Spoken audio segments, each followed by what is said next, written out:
حضرت بلال حبشی کا اسلام اور مصائب۔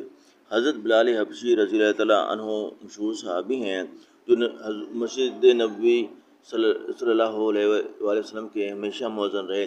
شروع میں ایک کافر کے غلام تھے، اسلام لے آئے جس کی وجہ سے طرح طرح کی تکلیفیں دیے جاتے تھے۔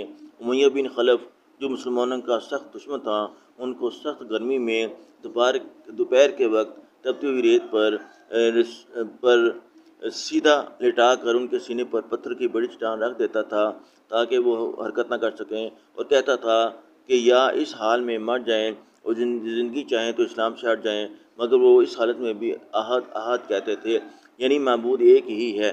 رات کو ان زنجیروں میں باندھ کر کوڑے لگائے جاتے تھے اور اگلے دن ان زخموں کو گرم زمین پر ڈال کر اور زیادہ زخمی کیا جاتا تاکہ بے قرار ہو کر اسلام سے پھر جاویں یا تڑپ تڑپ کر مر جائیں۔ عذاب دینے والے اکتایا جاتے، کبھی ابو جہل کا نمبر آتا، کبھی امیہ بن خلف کا، کبھی اوروں کا، اور ہر شخص اس کی کوشش کرتا کہ تکلیف دینے میں زور ختم کر دے۔ حضرت ابوبکر صدیق رضی اللہ تعالیٰ عنہ نے اس حالت میں دیکھا تو ان کو خرید کر آزاد فرمایا۔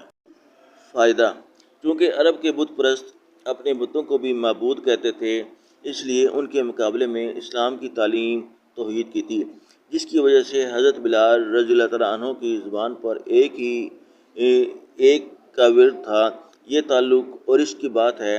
ہم جھوٹی محبتوں میں دیکھتے ہیں کہ جس سے محبت ہو جاتی ہے اس کا نام لینے میں لطف آتا ہے، بے فائدہ اس کو رٹا جاتا ہے تو اللہ کی محبت کا کیا کہنا، جو دین اور دنیا میں دونوں جگہ کام آنے والی ہے۔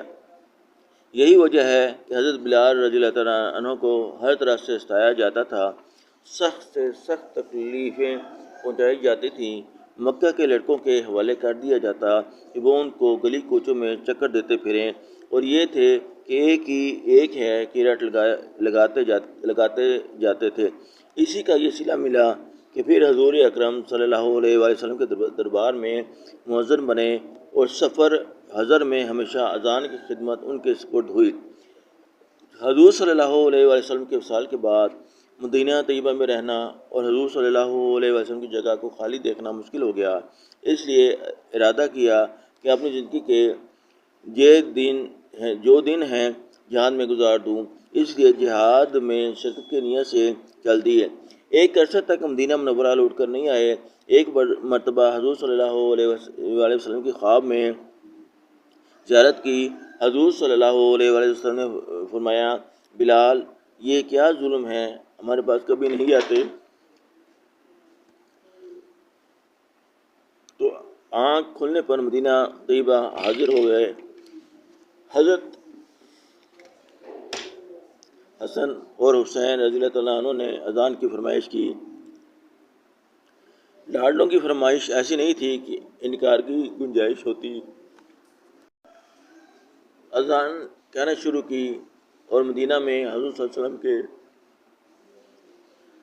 زمانے کی اذان کانوں میں پڑھ کر کوہرام مچ گیا۔ عورتیں تک روتی ہوئی گھر سے نکل پڑیں۔